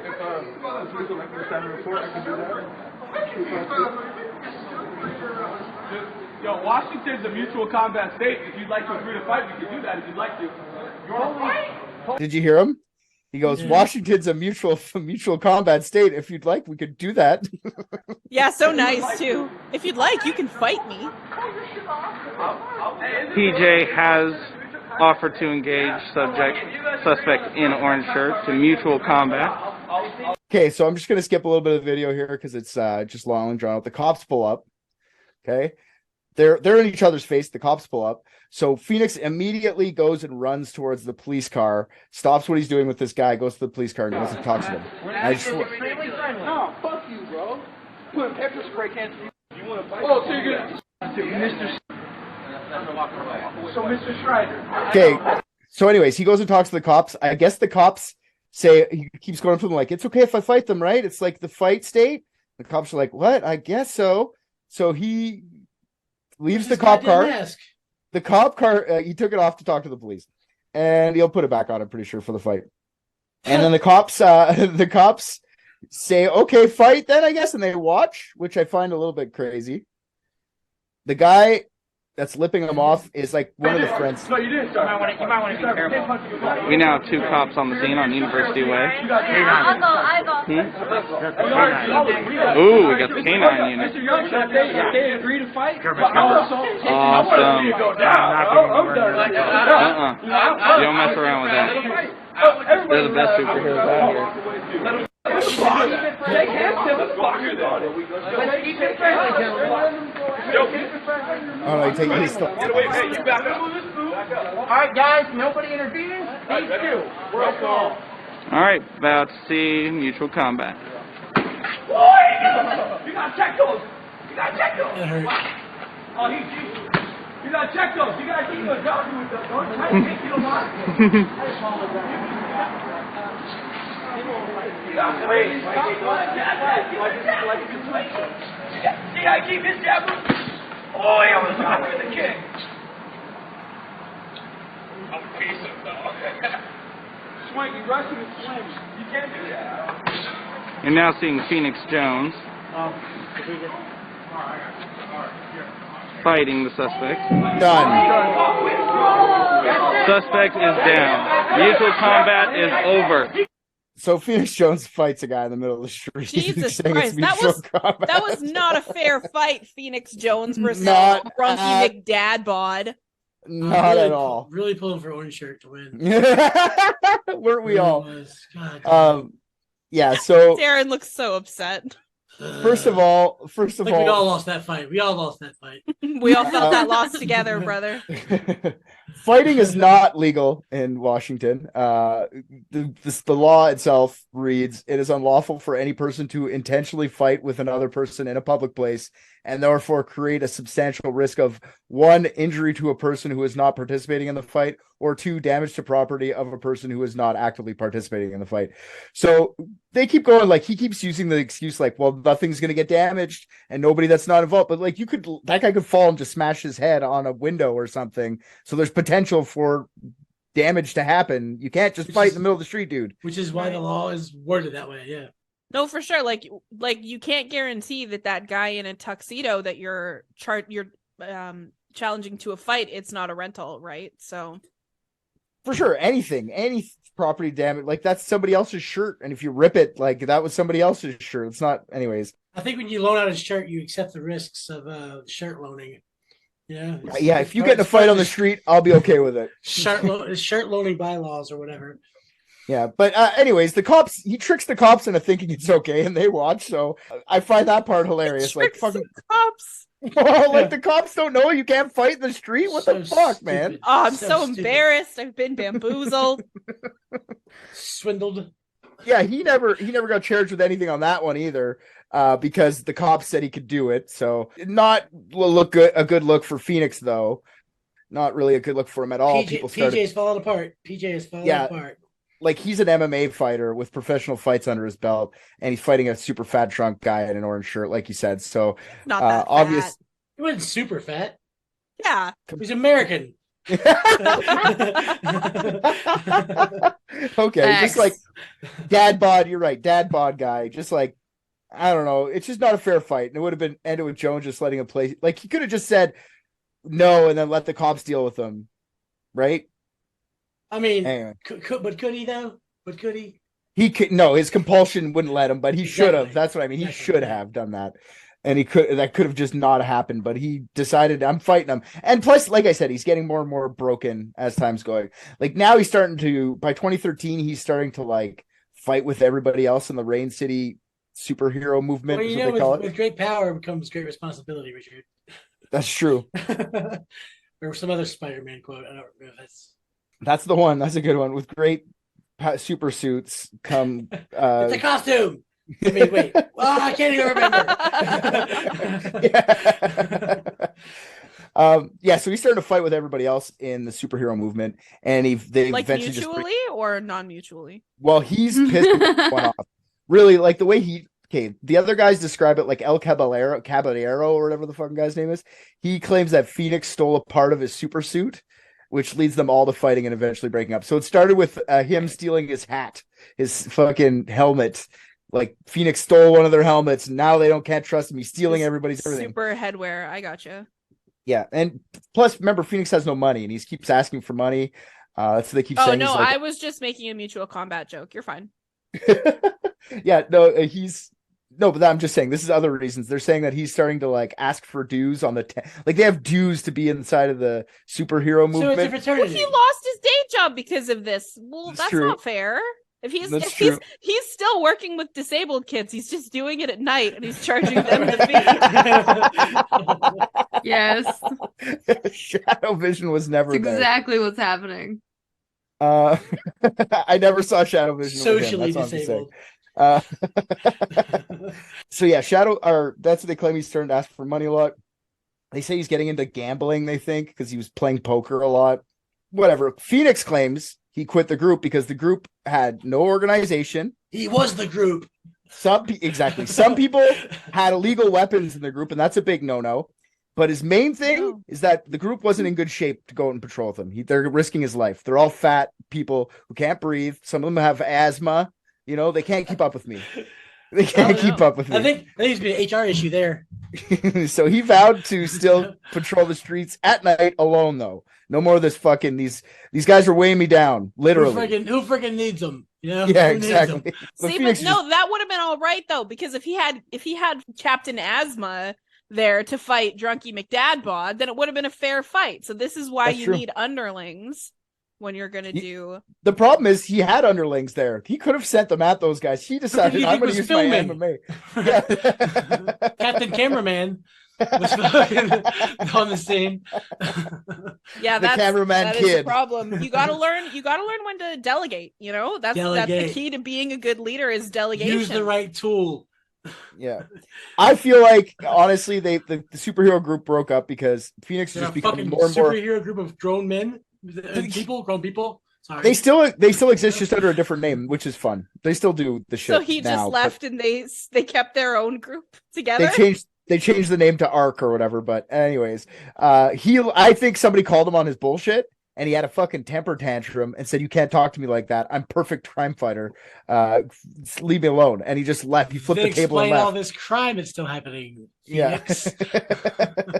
Meanwhile, as he's breaking up with the superheroes, the cops are hating him more and more every day. He's still posting almost every day about how the cops are fucking dumb and they don't know what they're doing. And the cops aren't really like hating him for that more. It's more because Jones is constantly getting into fights with people and holding them captive until the police show up. You can't do that. You can't just hold them. It's called kidnapping. He calls the police terrible. They keep going, Jones, you're a fake superhero. You're not a hero. You're not a cop. You can't detain people. You can't fight people. You can't do any of this stuff. And they're saying this publicly in the news. Phoenix just gets a little less active because in 2013, he decides he's going to re-enter the world of MMA. Does he wear the same costume? He takes the name and he's got a American flag shorts. But over the time he fights 11 fights. That's what it was. Over the 2013 to 2017, he fights 11 fights, winning 7 and losing 3, with the last one being a draw. One of his losses was to his younger adopted brother. His brother's an MMA guy, and the big hype, that was the biggest fight he ever did, was against his, they made it like brotherly fights to the death in the MMA or whatever, and he lost to his brother. So it wasn't to the death then. Nah, he just wasn't to the death. But that's the drama that went around it. That's the only real reason anybody was interested, because it was 2 brothers. Did he ever challenge Rex Velvet? No, he ignored Rex Velvet because he was smart enough to know not to feed that troll, because it would have just ended up worse for him probably. I mean, it's pretty bad now. Yeah, for sure. For sure. It ain't all rainbows and sunshine for old Phoenix Jones. Yeah, he's still doing videos while he's doing his MMA stuff, but like less and less. Like his last upload was in 2015, that you can find nowadays. But in 2019, Phoenix went on his social media platforms just to tell everyone he retired from crime fighting. I'm not fighting anymore. 2019. He said he quit because after all these years of crime fighting, he hasn't made a difference at all. Same After all thing. these years of crime fighting, my son's knees finally healed. Yeah. He said he might have helped people in individual situations, but overall, nothing has changed. No one's understanding what he's trying to do. Because it doesn't make any fucking sense. Yeah, it's stupid. It's fucking ridiculous. So on January 9th, 2020, Jones was arrested for selling cocaine to an undercover police officer. Yes. There we go. Yes. The text message exchange is kind of funny between him and the undercover police officer. Okay, so the text exchange starts with someone from an unknown number texting Phoenix about a random stuff, like out of the blue. Just text them, and they're texting back and forth, and Phoenix is like, what? Who is this? And then the person on the other line goes, oh, is this Frank? I'm like, no, it's not Frank. And he goes, oh, wrong person. Oh, sorry about that. And then usually that's how these end, right? You get a weird text from someone, and then it just goes, oh shit, sorry, dude, and then never talk to them again. I thought it was Frank to buy cocaine. Yeah, Phoenix, what he does, instead he goes, oh, what are you doing later? That's what he says to this fucking person who just randomly texts him out of He's nowhere. so alone. Yeah, he's so bored. Even his son won't talk to him anymore. But what was he hoping for, though? Well, this is what I'll get you what he does. So Phoenix Jones keeps the conversation going with this girl named Laura for 3 days. Oh, I get it. Finally culminating in the arrest. He told Laura that he and his new girlfriend, Andrea Berensden, were poly And if she wanted to meet up, they could all fuck. Yeah. Like, you want to get together? Well, fuck. Sight, You know what I mean? sight unseen? He's never seen it, right? No, he sends her a picture. He sends the Laura, the police officer, a picture, and the Laura goes, "You guys are hot as fuck, but I want to make good decisions." But Did he ask her if she was 18? no, Oh, she Phoenix! she goes, "I have friends coming in from LA, and they're looking for some drugs. Do you think you can get me any drugs?" And he goes, "Got it, I can do it." She wants MDMA. And then he messages back a little bit later on. He goes, "I can't get you any MDMA, but I can get you some C, and I can get you about a 8 for $240. So to get cocaine, an 8 ball of cocaine." Yeah, I got that, Richard. You can get her I MDMA without the D. I know that you get that. My point is, he thought he was being sly by writing like, if you're just gonna write C, 8 for C, I get you C and 8 of it for 4. Like, we all know what you meant, Phoenix. Like, come on. And then she goes, "Sure, sounds good. You can meet me at my hotel." Phoenix, you're becoming everything you sought to destroy. The C is for crime. It's for crime, Phoenix. When Phoenix and his girlfriend get to the hotel, Berenstain goes outside for a smoke. And as Phoenix goes up to the room, he gets arrested with 4 baggies filled with just under a gram of cocaine in each of them. At least he brought the right amount. That's true. This to me sounds less like he's a drug dealer, though. It just sounds like a guy who thought he could have like a threesome with some girl and bring her some cocaine. It doesn't really sound like a drug dealer to me. Like, they brought up the cocaine. That's a lot of cocaine. 3.5 grams for 3 people. Not really. No, but I'm just saying it's a lot for him to just have on hand. It's a lot of cocaine. I think he knows enough shady people. He could go find He it. took it out of his own evidence department. Oh, he got cocaine specifically to smash. I getcha. Yeah, but that's what it sounds like to me. But also, they say when they arrested him, he came up with like a tackle box, and it had these 4 bags. It also had a scale inside of it, and him and his girlfriend's passport inside the tackle box. So it's like, dude, it sounds like you're only getting something, but you have a scale and your passports. What the fuck are you doing with this weird tackle box? So, in case you're wondering who this tackle box full of cocaine belongs to, yeah, here's our passports. Fucking moron. So, but even though it sounds weird because he didn't bring up the drugs, that's where it's weird to me. Sorry, but why were they trying to do the sting anyway? Obviously, they have a reason to think that he has drugs. Because apparently this hadn't been the first time Jones had dealt drugs to an undercover police officer. So they found out that a few months prior... This is why he fights crime, because he's so bad at it. Yeah. A few months prior, in November 5th, 2019, police got Jones to get them $500 worth of MDMA.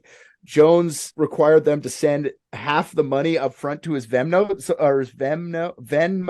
which was under his name. And just for anybody's, like, his username on that was called Booty Sweat Baby. So if anybody wants to send Phoenix Jones some fucking money on his Venmo, just look at Booty Sweat Baby. Like, all spelled out correctly? I think you're I guess so. The emphasis on the wrong syllable, but yeah, maybe. Booty sweat baby? Yeah, there you go. Booty Sweat Baby. Sweat Baby. Nope, that's not it. Okay. Yeah. All right.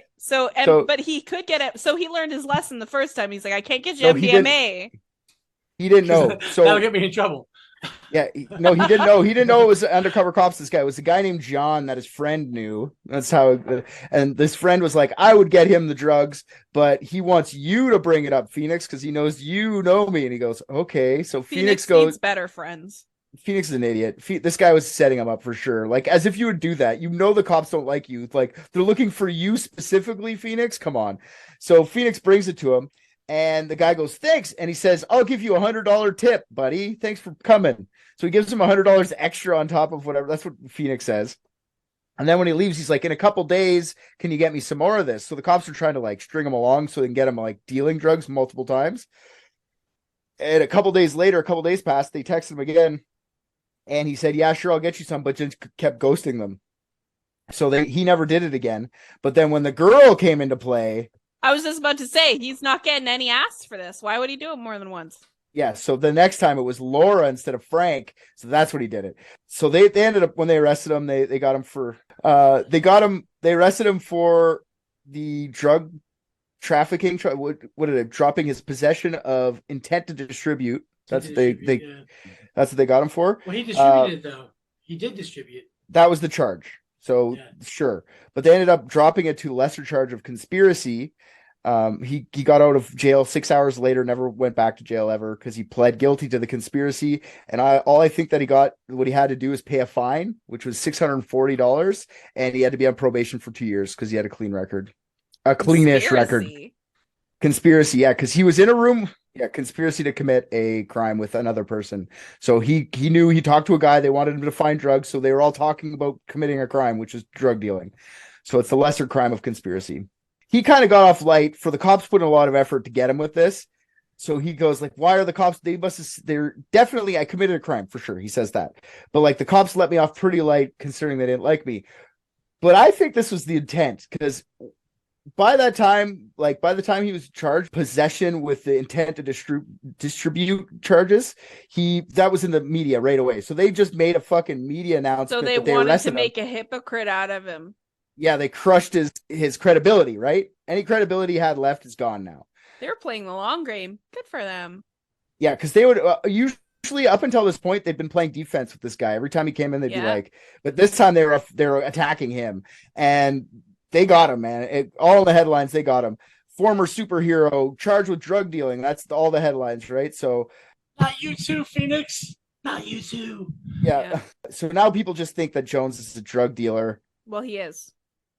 Yeah, for justifiable reasons. Yeah, for sure he's a drug dealer. He says people spit on him on the streets whenever he tries to go out and patrol now. People call him a drug dealer. Dealers down here. Is his dragon armor also spit resistant? Yeah, exactly. His dragon scale is not spit resistant. I love that it's bulletproof and knife resistant. Wait a second. Why is it stab resistant? Yeah, stab resistant, but bulletproof. Okay, that makes sense. Yeah, but it's not resistant to his tears, his hurt feelings. He was retired at this point, but he came back out of retirement in 2020 after the death of George Floyd. Yeah, because if only he'd been there. Yeah, he could have stopped the whole thing. Imagine him like challenging a police officer to mutual combat. Anyways, don't hold him down on the ground. I'll fight you, officer. And be like, okay, I guess it's legal. Let's do it. Oh my God. Minnesota is not a mutual combat state. He went back to the streets to help out during the protests. Police weren't allowed behind like protest lines and stuff, but guess who was? Phoenix Jones and all the superheroes. Of course. So he's going back here. But all his legitimacy had been lost, and people started calling him a drug dealer on the street, spitting on him. So he's back there trying to help out everyone. Everyone's like, get out of here, Jones. Nobody likes you. Get out of here, Jones. Do you have any cocaine? Pay you in spit. So his return to crime fighting has been like, that's the end of his return from he hasn't really gone out too much since, I don't think. Jones and the Rain City superheroes don't talk anymore. None of them get along with Jones, claiming he's toxic and screwed them over in many ways or other. They all believe that Jones was involved in the drugs, so they all think he was a drug addict. If they don't, they just were mad at him and they're talking so much shit about him.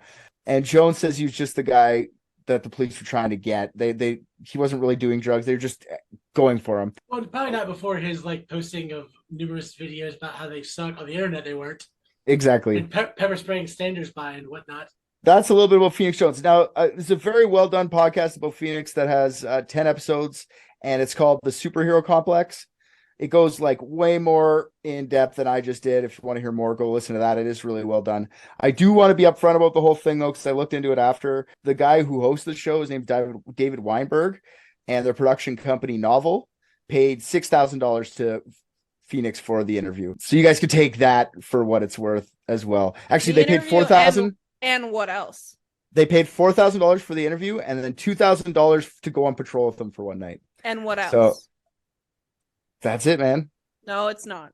What do you mean? That's not the business he dabbles in, my friend. There was something else. I don't know. David kind of calls him out for being a druggie because he says the last thing he sees before the last time he ever sees Phoenix is a little baggie in his car and right in plain sight. And he says to Phoenix, like, you're on parole, man. You probably shouldn't be having that shit out. And he just picks up the bag, he throws it out the window, laughs, and drives away. So that's the last interaction he ever had with Phoenix Jones. I don't think that's what happened. I'm pretty sure he gave them the drugs that they asked for. Is it parole or patrol? Parole. It's both. Parole. Jones. Exactly. Yeah, so that's real life superheroes and their ridiculousness.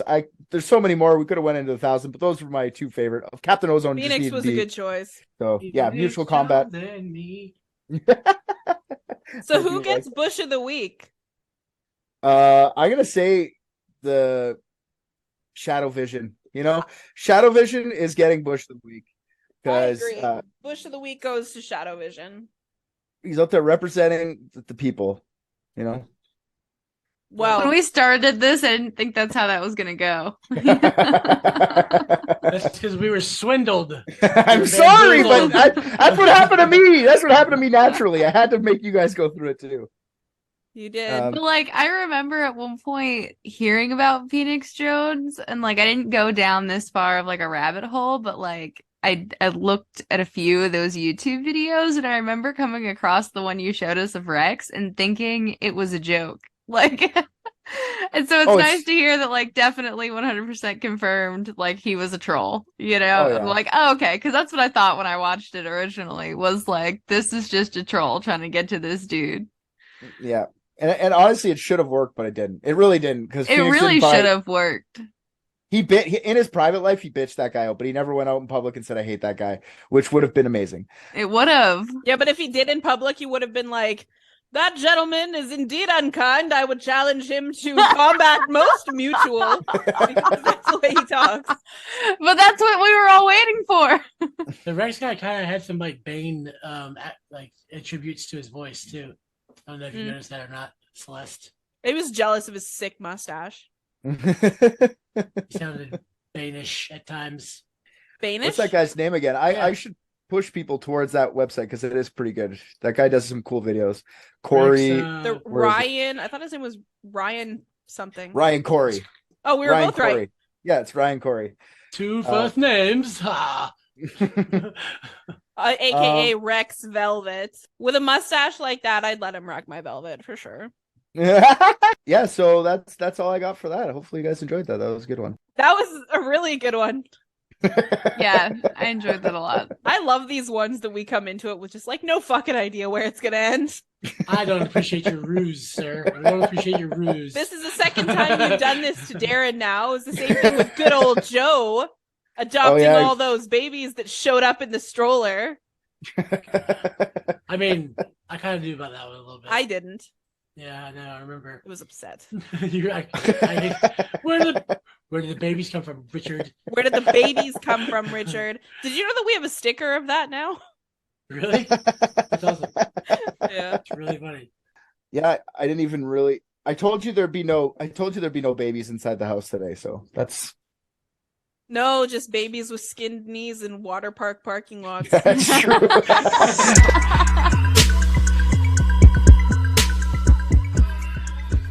All right, guys. Thank you so much for listening to another episode of Unethical Podcast. If you're not in the Facebook group, stop being such a silly goose and come find us at Unethical, the official Unethical Podcast group. If you find you just can't handle the anticipation until the next episode, then it's a great time to join our Patreon, where we have a ton of extra unethical content, and of course, our brother podcast, Private Dicks. And in case you didn't hear the good news, Private Dicks is now Public Dicks. Every 2 weeks, an episode of Season 1 will drop wherever you eat your podcasts, and our lucky Patreon patrons are literally living in the future, listening to new episodes from Season 2. On the fence about it? Have a listen to the trailer and see what you think. If you've got a case, big or small, give the Private Dicks a call. And yes, the phone number is real. Enjoy!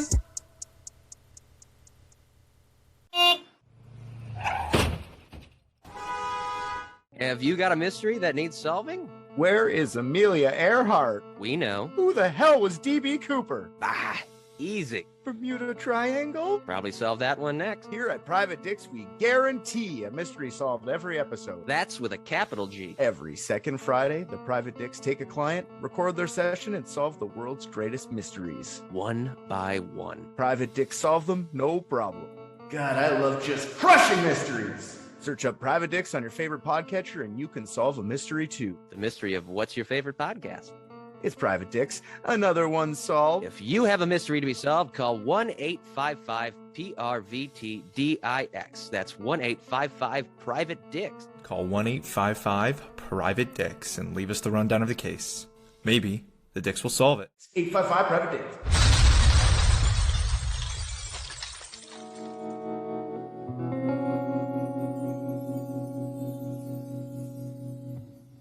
So I'm straight when it comes to humans, but fucking gay from old people.